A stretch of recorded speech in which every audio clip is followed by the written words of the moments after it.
Good morning. Today is Wednesday, January 19th, and it is a green day. Attention international students.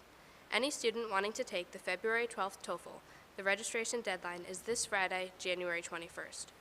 Email Mrs. McCaffrey to register and with any questions. Class of 2023, please keep in mind your deadline of February 9th to sign up for the school day SAT happening on April 13th. Stop by the guidance office with any questions. Class of 2024, the PSAT 10 school day signups are also still happening. Please stop by guidance with any questions. Calling all dancers. Palm Dance Club will be starting up this Thursday. It will be a jazz dance based and used elements of cheer dance. No experience required, just be ready to get moving and grooving. Stop by Campus Life to sign up and stop by the guidance office to see Miss Carr with any questions. Applications for the Governor's Institute of Vermont are open for all freshmen through juniors from Vermont. The Governor's Institute is an intensive learning summer program hosted at college campuses all over the state. This year, they are offering programs in art, astronomy, engineering, entrepreneurship, environmental science, and technology, global issues and youth action, health and medicine, mathematical sciences, and technology and design. For more information, you can check out their website at giv.org or stop by the guidance office. The application deadline is April 3rd. Are you concerned with the current state of affairs in the United States? Do you want your voice to be heard? If you answered yes to either of these questions, then listen carefully. Vermont Senator Bernie Sanders wants to hear from you. Bernie is sponsoring his State of the Union essay contest. In this short essay, you need to identify a problem that is facing the United States today and propose ideas on how the issue could be solved. SJA students have fared well in this essay contest, and a recent graduate, Quinn Nelson Mayo, won the contest 3 years ago. There were 3 finalists from St. J 2 years ago. Maylee Brighton was a finalist last year. If you are named a finalist, you will have the opportunity to meet the senator at the Vermont State House, and your essay will be entered into the congressional record, making your work an official part of American history. Please see Mr. Eckhart or any social studies teacher for more information about this opportunity. The Gender and Sexuality Union meets today after school in Colby 207. Interested in job opportunities in Vermont? Check in with Mr. Carr via email for more information on the virtual Vermont job fairs. The breathing room will be open for meditation today after school in Newell Hall 10. If you feel like de-stressing and breathing deeply, please come. Beginners to meditation are always welcome. See Miss Greenstone in Newell Hall 10 with any questions. Are you interested in being a model for the spring fashion show? We are looking for students of all sizes and gender identities to work closely with our designers to showcase one-of-a-kind custom garments and accessories. What would this commitment look like? Come to the Fashion Studio, Morris 201, today after school to find out more and fill out an application. Code Craft Club meets today in the Makerspace, Streeter 141, beginning at 3:45. Come join us for all things crafty and techy. You can make things with 3D printers and pens or a laser cutter. Maybe you've always wanted to customize a vinyl sticker for your wall or tablet, or you have an idea for a video game. Join us for support or ideas and just to come see what the Makerspace is all about. Intaglio Society will meet today at 3:30 in Morse 306, the printmaking studio. Debate and Discussion Club will meet tomorrow, Thursday at 3:30 p.m. in Colby 209. This week we will prepare for a parliamentary-style debate. Come one, come all. This Saturday, the Outing Club will travel all the way to Barnet to climb some sweet waterfall ice. As it will be a cold morning, we will leave at 12 p.m. After climbing a sweet waterfall and basking under the winter sunshine, we will return to campus by 4 p.m. In order to come to the trip, you must see Mr. Weiss in Colby 209 to get fitted for boots, and you must pick up a permission slip in Campus Life.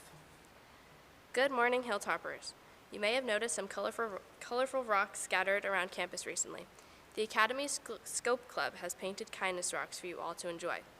Be inspired by the rocks' kind messages and pretty colors. The next time you see one, try hiding it in a new place to bring a smile to someone else's face. If you can find a rock that you'd rather keep for yourself, that's fine too. It's our way of adding a splash of color to a cold winter's day. Guess what day it is? It's Cornhole Day. For ages, the people of this region have celebrated the middle of the week by tossing bags of corn into a hole, symbolizing sending the fruits of our labor into a peaceful weekend, contributing to increasing rest and relaxation. Whether you have participated in this age-old tradition or not, SJA Cornhole welcomes you to check us out this afternoon at 3:30 in the Black Box Theater /Cornholeatorium. We have everything you need to ensure your path to a wonderful rest of the week. Happy birthday today to Brody Gordon, Ethan Spence, and Matthew Young, and a special happy birthday to Coach Huntington from the girls' basketball program. Happy birthday. Today we have boys ice hockey versus Woodstock at 6 and Nordic Classic at Wright Walden property at 2:30. Please release the teams at 12:45. Senior recognition prior to the event. Good luck and have a great day.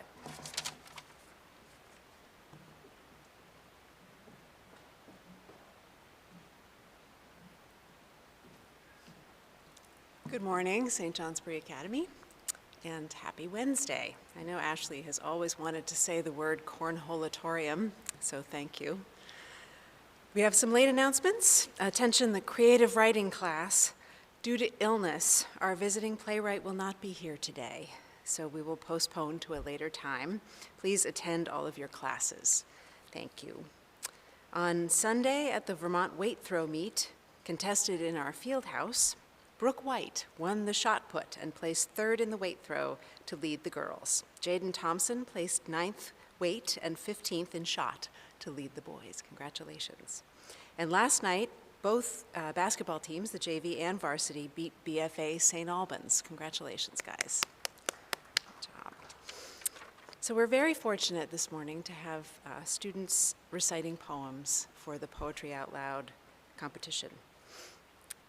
A poet's work is to observe, to illuminate, to place what she can see and sense of the world faithfully within your reach. If the poet is doing her job, you will have never seen or sensed that particular world, tilted into that particular light before. If the poet is doing her job, the world that you've known will stand back, and there will suddenly be a space in the mind and heart that did not until that moment exist. All things are possible. All connections can be made. All might be understood. It's a moment of rupture and clarity at the same time. So we read poetry to see the world anew, and not only to see beyond ourselves, but to be able to say things that we can't say for ourselves, that are outside the margins of our regular lives. We go to poetry to expand, to refine, to deepen our connection with truths and with our own humanity, with forces that we feel but we can't necessarily describe. We're looking not just for information, but for ideas and for feeling and experience.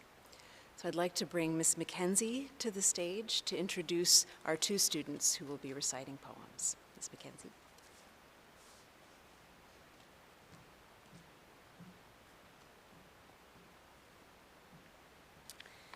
So good morning.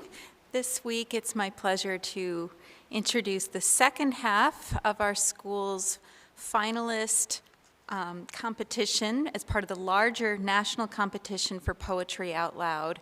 So you will be hearing again from two students today and two students tomorrow as they recite new poems for you. The winner from this competition will be participating in the state semifinal round for Poetry Out Loud in March. So first I would like to welcome Greer Kennedy to the stage.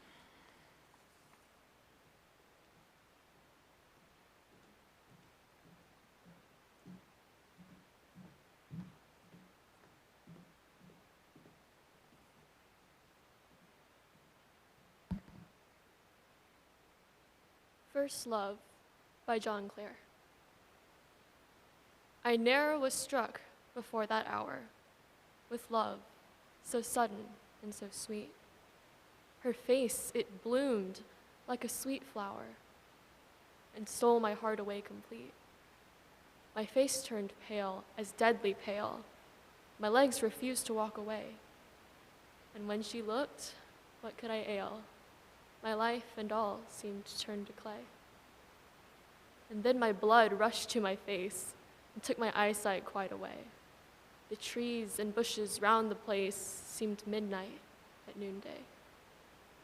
I could not see a single thing. Words from my eyes did start. They spoke as chords do from a string, and blood burnt round my heart. Our flowers, the winter's choice, Is love's bed always snow? She seemed to hear my silent voice, not love's appeals to know. I never saw so sweet a face as that I stood before. My heart has left its dwelling place and can return no more. Thank you.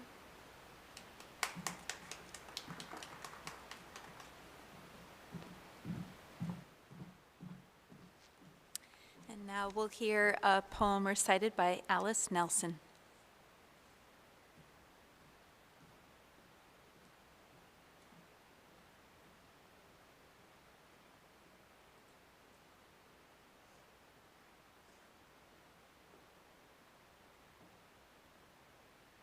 On the Death of Anne Bronte by Charlotte Bronte. There's little joy in life for me, and little terror in the grave. I've lived the parting hour to see of one I would have died to save, calmly to watch the failing breath, wishing each sigh might be the last, longing to see the face of death or those beloved features cast.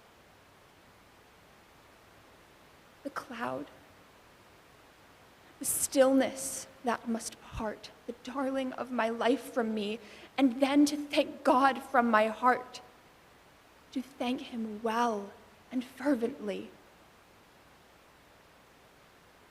Although I knew that we had lost the hope and glory of our life, and now, benighted, tempest-tossed, must bear alone the weary strife. Thank you.